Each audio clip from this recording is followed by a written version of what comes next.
The night air was thick with smoke and the smell of fear when the impossible happened under the cover of darkness. 7,000 horsemen erupted from the black void like phantoms sent from the underworld itself to punish the arrogant. They charged straight into the heart of a camp housing 150,000 soldiers, a force that had made the entire world tremble. Torches flared into blinding chaos, and the scream of war shattered the silence of the June night in the year 1462. This was not just a battle. This was a masterclass in psychological terror orchestrated by a single man against the greatest empire on earth. The survival of Christian Europe hung by a thread that night, dependent on a prince who was willing to become a monster to save his people. But who could possibly possess the audacity to face an army 20 times their size with nothing but desperation and sharp steel? To understand this madness, you have to look into the eyes of the man the history books call Vlad the Impaler. But do not be fooled by the dry pages of academic texts, for the reality was far more shocking and visceral. We are talking about a ruler who turned the very landscape into a weapon and made kings lose their minds with a single glance. Picture the scene clearly. The Ottoman Empire was the unstoppable juggernaut of the medieval world, a machine of conquest that had just swallowed the legendary city of Constantinople 9 years prior. Sultan Mehmed II was the golden boy of history, a commander who believed his path was ordained by the heavens themselves. He had cannons that could crumble mountains and soldiers who had never known the bitter taste of true defeat. Against this tidal wave of steel and ambition stood a tiny principality smaller than a modern state, defended by farmers and a few exhausted nobles. No betting man in the world would have placed a single copper coin on Wallachia surviving the week. Yet, the Sultan had made a critical error in his calculations, one that would cost him dearly in pride and sleep. He forgot that he was not fighting a stranger, but a man he had helped create within the walls of his own palace. Vlad was not just a prince defending his borders. He was a former hostage who knew the Ottoman soul better than they knew it themselves. But this was merely the beginning of a nightmare that would leave scars on history for centuries. Let us rewind the clock to where the tragedy truly began, back to the cold, damp cells of political captivity. Imagine a young boy of 11 years old, dragged from his home and thrown into the glittering but dangerous court of the Ottoman Sultan. For 4 long years, Vlad lived as a prisoner in a gilded cage, watching, listening, and learning every secret his captors held. While his younger brother Radu allowed himself to be charmed by the luxury and the power of the Turks, Vlad sat in the shadows with ice in his veins. He memorized the changing of the guard until he could time it by his heartbeat. He studied their language until he spoke it with the fluency of a native poet.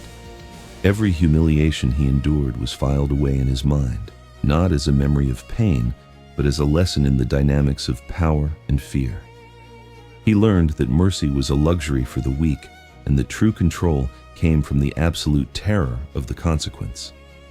The Ottomans were teaching a masterclass in warfare, unaware that their most attentive student would one day use every single lesson to dismantle their confidence. 20 years later, that education would blossom into a flower of blood and fire. But before the armies clashed, there was a moment of diplomatic insolence that lit the fuse of war. It was the year 1459 when the Ottoman envoys arrived at the court of Târgoviște with sneers on their faces. They demanded a tribute of 10,000 ducats, and more horrifically, 500 young boys to be taken away and trained as janissaries. They expected the Prince of Wallachia to bow his head and hand over the future of his nation without a whimper. Vlad welcomed them with a smile that did not reach his cold eyes and invited them to a feast that would become legendary.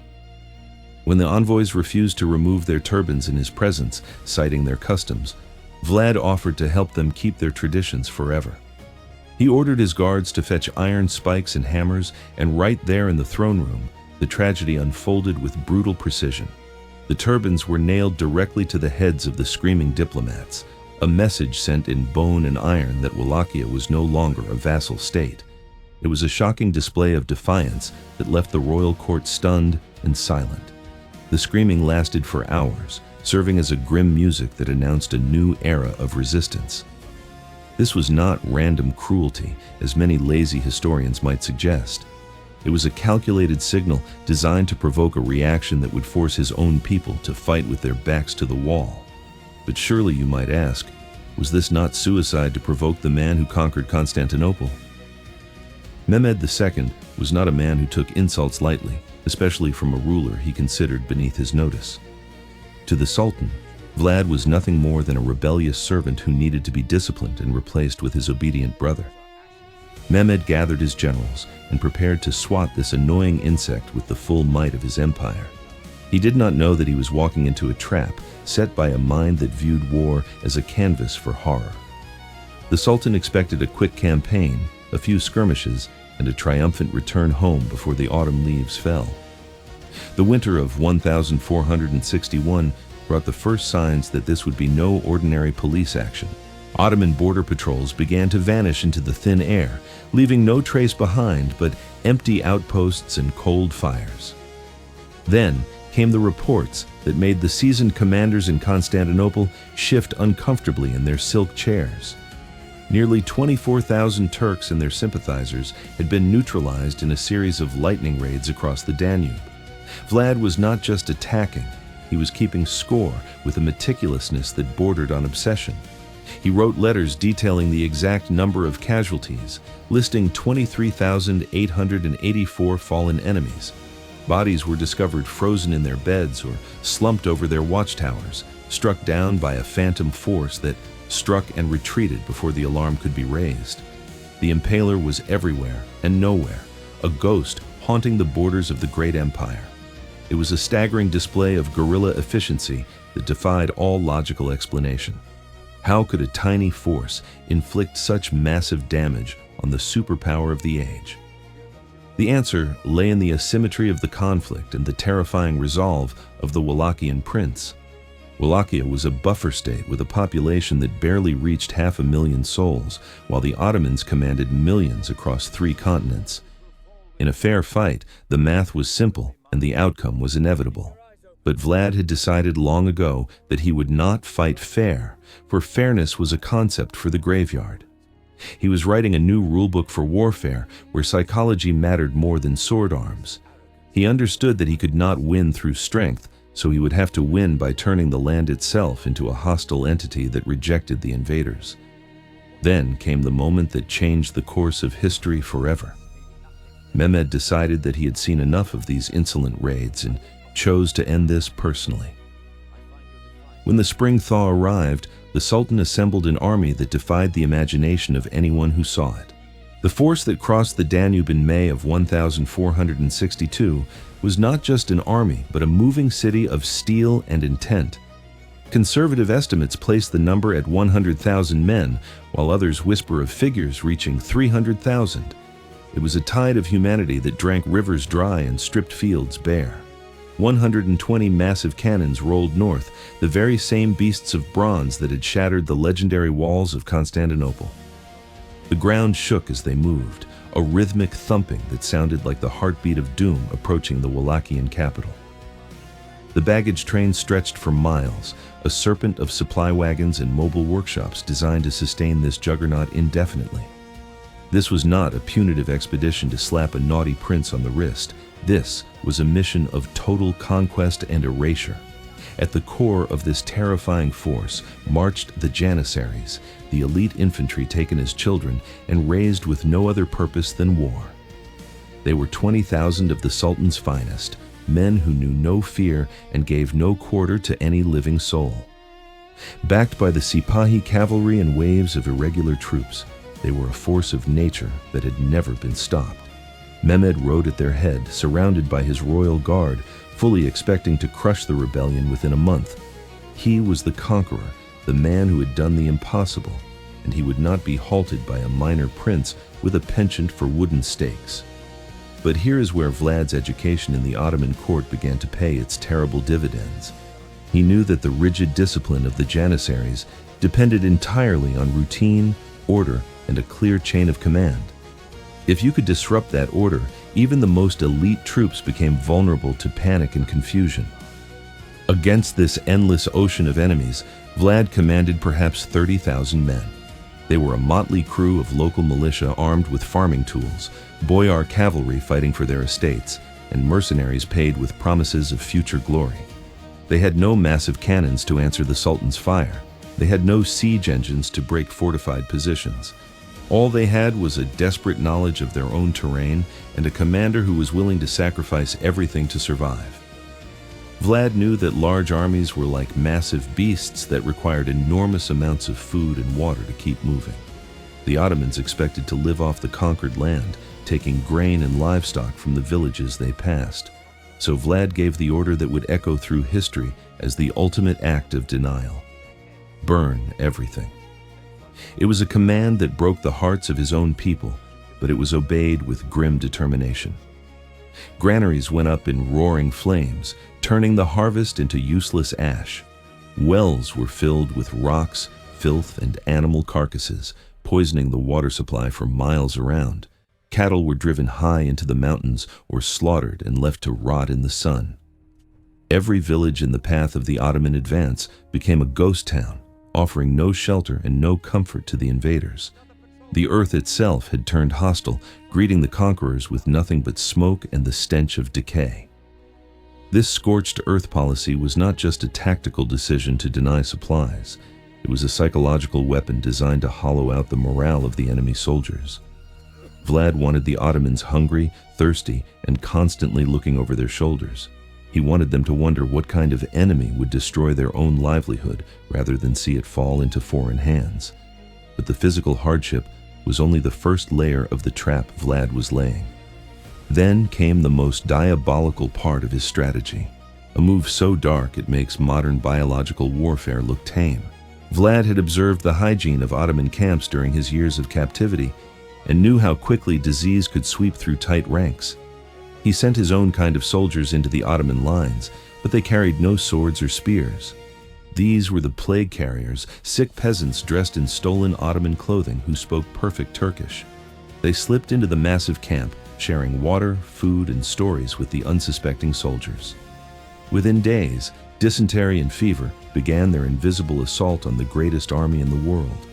The scouts reported back that the mighty Ottoman force was already suffering before a single arrow had been fired in anger. It was a violation of all the codes of chivalry, a dirty way to fight that disgusted the noblemen of Europe. But Vlad did not care about honor or the judgment of distant kings. He cared about survival, and he knew that a sick soldier is a frightened soldier. But these were hardened veterans who had marched from Belgrade to Baghdad, and a little sickness would not stop them. Or so the Sultan believed. The response from Mehmed shocked everyone in his inner circle. Instead of slowing down to let his troops recover, he pushed them even harder, ordering forced marches through the devastated landscape. His message was clear and brutal.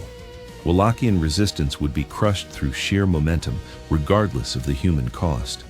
But hidden in the darkness of the forests, Vlad's scouts were watching every single move.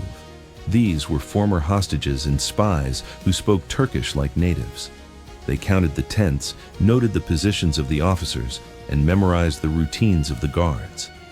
This is where the story takes a turn into the realm of the unbelievable. Vlad knew he could never defeat the Ottomans in an open field, where the numbers were simply too overwhelming. He needed to get close enough for one perfect surgical strike that would cut the head off the snake.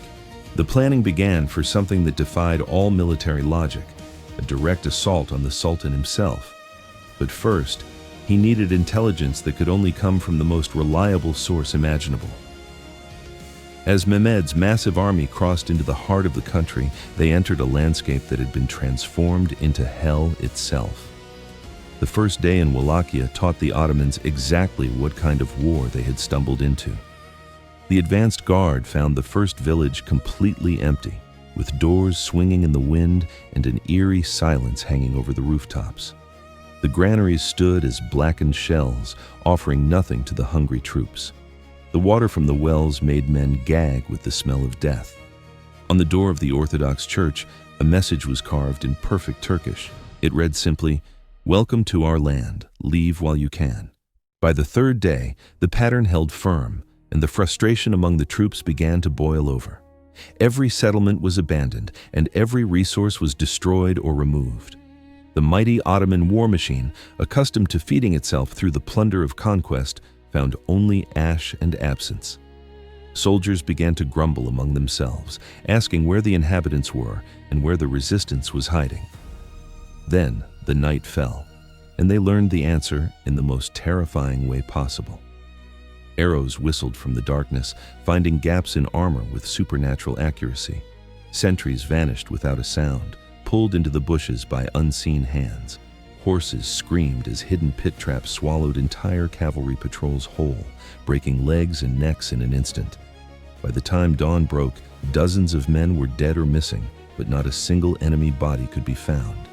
There were just arrows, traps, and a growing fear that settled in the gut of every soldier. The Wallachians struck and vanished like ghosts, refusing to give the Ottomans a target to hit back against. But the worst was yet to come for the invaders. The plague carriers had done their work too well, and the sickness was spreading like wildfire. By the end of the first week, thousands of Ottoman soldiers were clutching their stomachs in agony, unable to march. Fever spread through the ranks, turning strong warriors into shaking wrecks. The medical corps was completely overwhelmed and could not determine the source of the outbreak. Was it bad water, spoiled rations, or something more sinister at play? Imagine riding into a camp of 150,000 enemies, knowing that disease and fear were already fighting on your side. An Ottoman soldier, let us call him Yusuf, wrote in a recovered diary that the land itself was fighting them. He described how his brother fell to marsh fever and his friend took an arrow in the night. He wrote of seeing no enemy army, yet watching his comrades perish by the dozens every single day. The Christians, he concluded, must have made a deal with the devils to wield such power. Here is the detail that still shocks historians to this day. Vlad's spy network included former Janissaries and Ottoman Christians who had escaped service. They moved through the Ottoman camp like shadows, noting everything of importance. They recorded the guard rotation times, the password patterns, and the location of the supply dumps. Most crucially, they pinpointed exactly where Mehmed placed his command pavilion each night. These were not random guerrilla attacks meant to annoy. Each strike had a specific purpose. They hit the gunpowder wagons to create a fear of explosions. They neutralized officers to disrupt the chain of command. They poisoned the horse feed to cripple the cavalry. Vlad was not trying to defeat the Ottoman army through these tactics alone. He was preparing them for something unprecedented, softening them up for the final blow. Then, Vlad did something that no one expected, a move of such bravado it seemed insane. On June 14th, he sent an envoy to Mehmed with a simple message. "Meet me in open battle at Târgoviște. Let us end this with honor." The Ottoman generals laughed until their sides hurt. Did this fool really think his peasant army could face the Sultan's might in open combat? Mehmed saw through the ploy immediately, realizing that Vlad wanted to lure them to ground of his own choosing. But the Sultan was confident in his power. Let the Impaler choose his grave, he thought, for it would make no difference in the end. What happened next defied all military logic and changed the perception of what was possible in war. As the Ottoman army camped on June 16th, just 2 days from the capital, Vlad made a decision that would echo through military history. He could not wait for the Ottomans to reach his chosen battlefield. The guerrilla tactics had weakened them, certainly, but not enough to guarantee victory. He needed something decisive, something that would use the Ottoman strength against itself.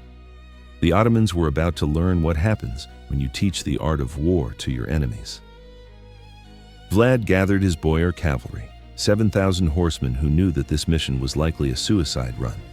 But their prince had a plan based on intelligence so detailed and so specific that it might just work. You see, during his captivity, Vlad had learned something crucial about Ottoman night protocols. There was a fatal flaw in their camp security, one that only someone who had lived among them would ever know. But Vlad was not finished with his preparations just yet. He needed to see the camp himself to verify what his spies had reported. What he did next was either brilliance or absolute madness, perhaps a mix of both. He decided to infiltrate the Ottoman camp personally. Think about the audacity of this man. A prince marking himself for certain tragedy if caught, walking among 150,000 enemies who wanted his head on a spike. The plan was insane on every level. Strike at night with a tiny fraction of their force, create enough chaos to break Ottoman morale, target supplies and officers, and most importantly, spread panic. But first, Vlad needed to map the camp with his own eyes. This is where those 4 years of captivity would pay their ultimate dividend. As darkness fell on June 16th, Vlad prepared to do the unthinkable. The moment of pure genius was about to unfold under the noses of the Sultan's guards. Vlad donned the clothes of a Turkish merchant, relying on his perfect Ottoman Turkish to be his shield. 6 of his best scouts, all Ottoman-speaking Wallachians, joined him on this journey into the lion's den. They approached the massive camp posing as traders seeking the army's supply masters. The guards barely glanced at their forged permits. After all, who would be insane enough to walk into certain doom willingly? Inside, Vlad's trained eyes cataloged everything with the precision of a hawk. He saw the janissary sections marked by their distinctive tall tents. He noted where the gunpowder was stored and where the food supplies were kept. He memorized the horse lines and the narrow paths between the tent clusters. But most crucially, he located the grand pavilion at the very heart of the camp. Mehmed's war tent soared above the others, marked by 3 golden crescents that caught the flickering firelight. Guards stood at measured intervals, and Vlad counted their steps, memorizing their faces and noting when they changed shifts. Then came the discovery that changed everything for the upcoming attack. The Ottoman night password system followed a predictable pattern. Each section had its own phrase, but they all shared a common response. More importantly, in the darkness and chaos of such a massive camp, sentries relied on language more than actual visual recognition. If you could speak Turkish like a native and knew the response, you could move almost freely. Almost.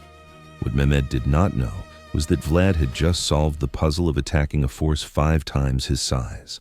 The Ottoman camp's greatest strength, its massive size, would become its greatest weakness.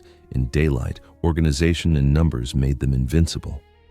But in darkness, in chaos, numbers meant confusion. Back in the Wallachian camp, Vlad gathered his 7,000 cavalry. These were not just soldiers following orders. They were men who had lost family to Ottoman raids, men whose lands faced total conquest. The priest blessed them, knowing in his heart that most of them would never see the sunrise. But then Vlad revealed the full extent of his intelligence. They would not charge blindly into the dark. They would follow specific paths and hit exact targets. Groups of 500 would strike different sectors simultaneously. The goal was not to fight 150,000 men. It was to make 150,000 men fight themselves. Midnight approached, and the moon was hidden behind thick clouds. Vlad had chosen this night specifically for its darkness. The cavalrymen wrapped their horses' hooves in cloth, muffling the sound of their approach. They blackened their armor with soot to kill any reflection. Each group leader carried a sketch of their sector, drawn from Vlad's own reconnaissance. Primary targets were the officer tents, marked by pennants. Secondary targets were the supply wagons. The tertiary goal was to create maximum chaos. Here is where it gets insane. The attack began not with a charge, but with infiltration. Vlad's Turkish-speaking scouts slipped past the sentries using the passwords he had learned. They reached the gunpowder wagons and set slow fuses, giving them time to escape before hell broke loose.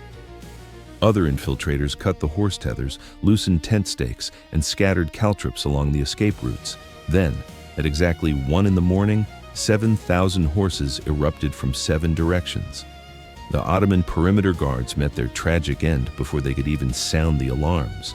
Crossbow bolts found throats in the darkness with deadly silence. The cavalry burst through the outer defenses like a flood, crashing through a weak dam. And that is when the gunpowder wagons exploded.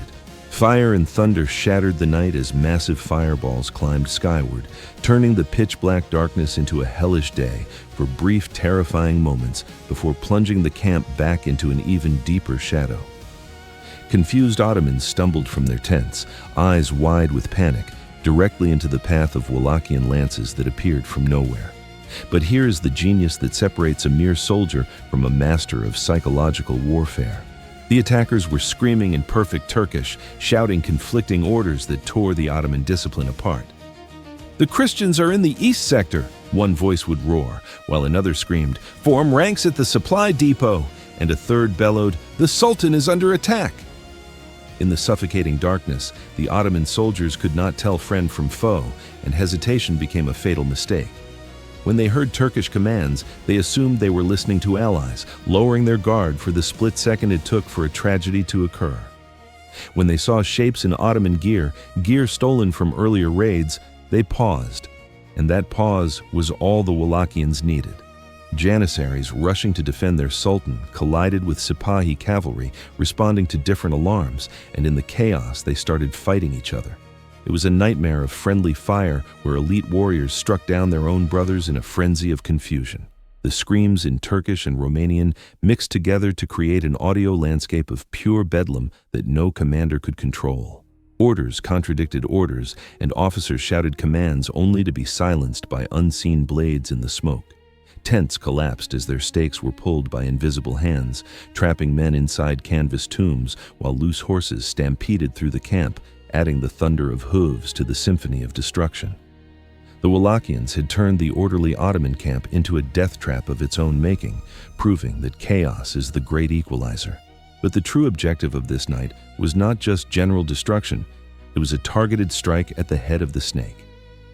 Vlad himself led the spearhead toward Mehmed's pavilion, his eyes fixed on the prize that would end the war in a single heartbeat. This was the ultimate goal: remove the Sultan, and the invasion would dissolve like mist in the morning sun. 200 of Wallachia's finest cavalry formed a wedge of steel aimed directly at the camp's heart, carving through confused defenders who were too busy fighting each other to stop them.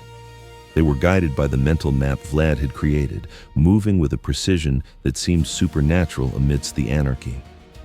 But wait, something was wrong, and fate was about to play a cruel trick on the Prince of Wallachia. The pavilion loomed before them, exactly where it should be, with the golden crescent gleaming in the erratic firelight like a beacon.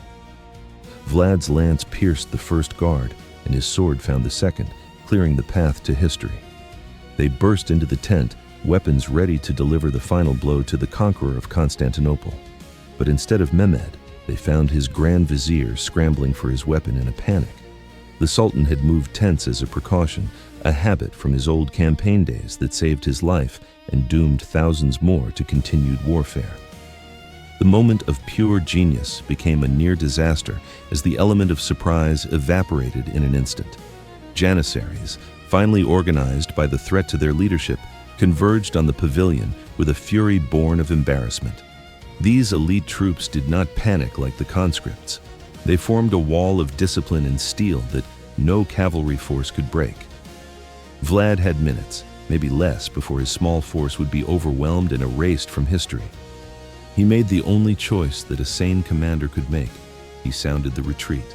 Horns echoed through the burning camp, a mournful signal for all groups to withdraw into the safety of the night. But hidden in the darkness, the damage they left behind was already catastrophic and irreversible. Supply wagons smoldered in ruins, officers lay fallen, and thousands of Ottomans had tragically ended the lives of their own comrades in the confusion. The camp that went to sleep as the most organized military machine on earth woke up to an apocalypse.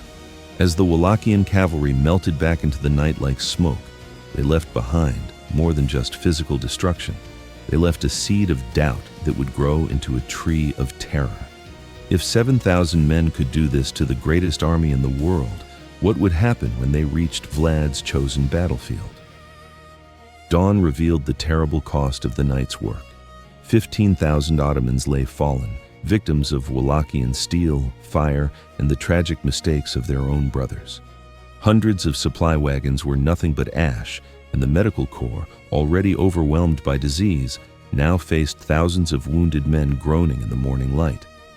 But Mehmed lived, shaken and furious, but alive. The Janissary commander brought news that was even worse than the casualty count.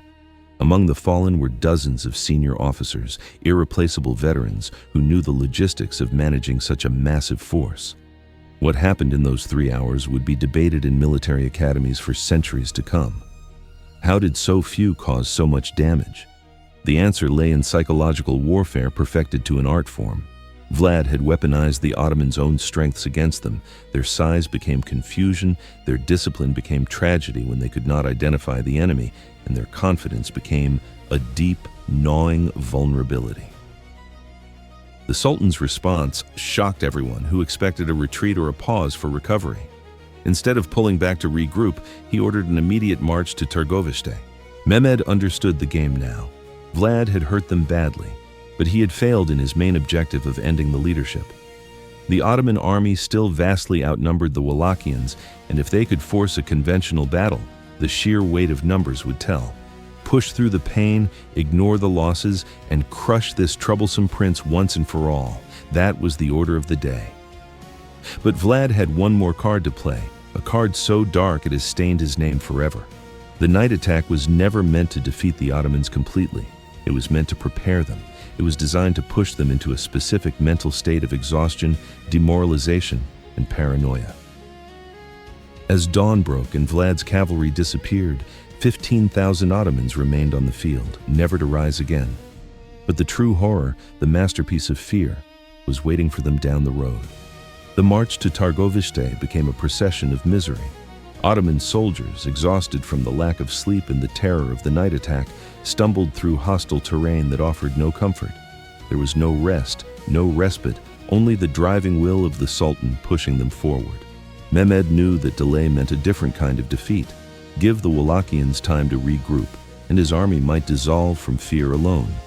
But what awaited them would shatter even his iron will and make the bravest men wish they were blind. June 17th brought the first signs of the horror to come.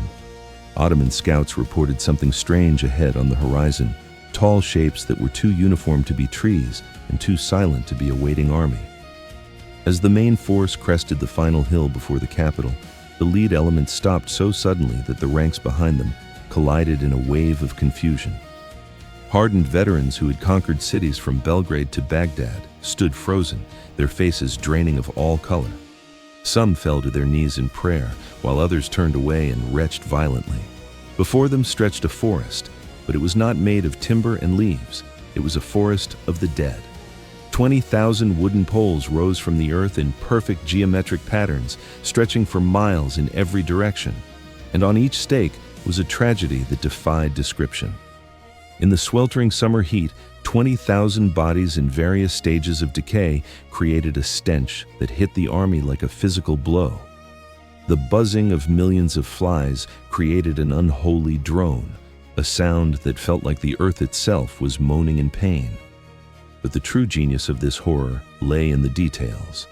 These were not random victims thrown together in a pile. Vlad had arranged them by rank and station, creating a twisted mirror of the Ottoman court. Ottoman soldiers recognized uniforms and faces in the crowd of the departed. There was a captain who had disappeared on patrol weeks ago. Here was a tax collector who had vanished months prior. The stakes grew taller toward the center, creating an amphitheater of tragedy that drew the eye to its center. And at the highest point, on a stake that required special construction to raise, sat a figure that broke the Ottoman command's heart. Hamza Pasha, Mehmed's favorite general and close friend, had been captured months earlier. The Sultan had assumed he was being held for ransom or had passed away in battle. But there he was, elevated above the rest, positioned so he seemed to survey the Ottoman army with lifeless eyes. His armor still gleamed in the sun, and his beard was carefully groomed, a final insult to the dignity of his station. Vlad had preserved him specifically for this moment, a message written in flesh and friendship. Picture what those Ottoman soldiers saw and felt in that moment. This was a statement of absolute will that no cannon could match. Each stake required hours to prepare and position. Each body had to be lifted and arranged. The geometric precision wasn't random madness. It showed planning, patience, and a terrible purpose. This was not battlefield brutality. This was psychological warfare, elevated to a dark art. The forest spoke a language only conquerors understand. This is what awaits you all. Mehmed rode forward, his face a mask of stone, trying to hide the shock that rocked his soul. Contemporary accounts differ on his exact words, but the meaning was clear to everyone present. A man who can do this to his own land, to his own people, and to anyone who opposes him, such a man cannot be conquered, he can only be avoided. The Sultan, who had breached the unreachable walls of Constantinople, looked upon Vlad's masterpiece and understood something fundamental about the nature of war. Some victories cost more than defeat ever could. The Ottoman army began to crack under the weight of the sight. Whispers spread through the ranks like a contagion. Was their own fate waiting for them in that forest? Would they be the next to join this silent army? Regular soldiers edged backward, their discipline dissolving in the face of such horror.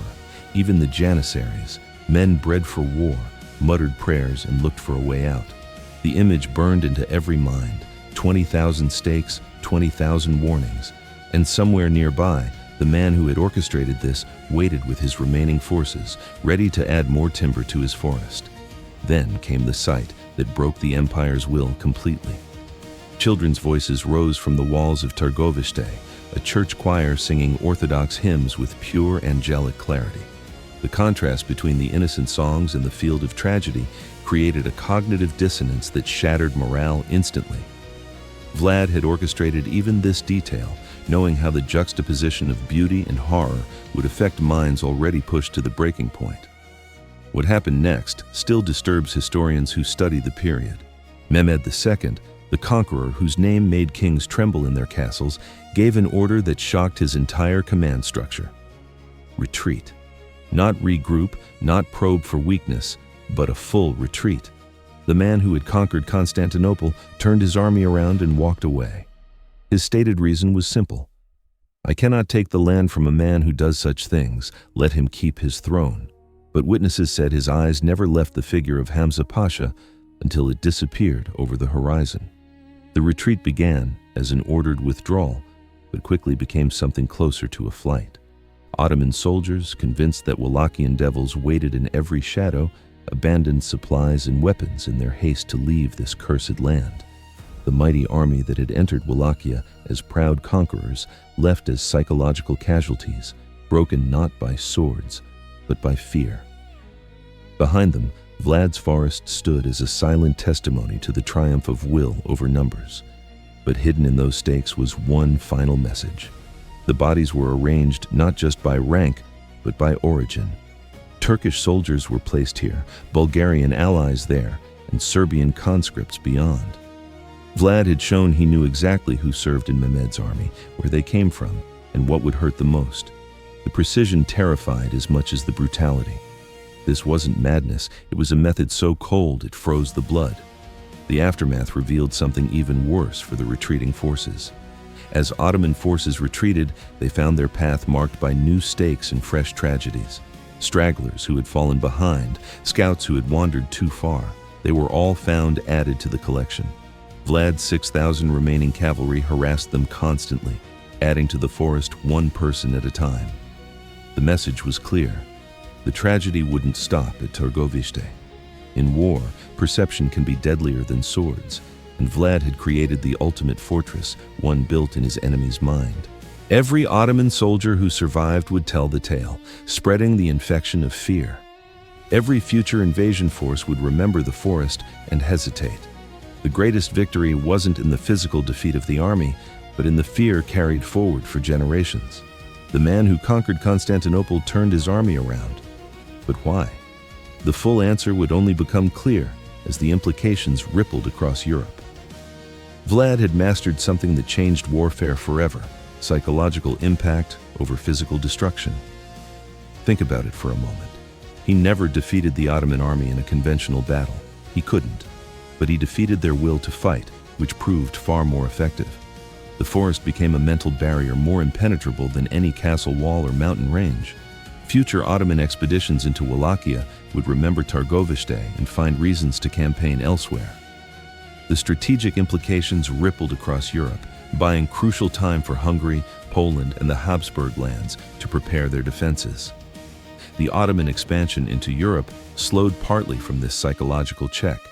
When the unstoppable force met the immovable will, it chose to flow around rather than through. That is the detail that still shocks historians. One small principality's resistance altered the course of continental history. But Vlad wasn't finished. With his 6,000 cavalry, he harassed Ottoman supply lines all the way to the Danube. Small groups struck at night, leaving stakes as calling cards. The mighty Ottoman army, which had entered Wallachia with drums beating and banners flying, slunk home diminished in both numbers and spirit. Constantinople's court poets, who usually sang of Mehmed's victories, fell silent about the Wallachian campaign. Consider what kind of man plans this level of psychological warfare. Vlad understood that defeating an empire required attacking its self-perception.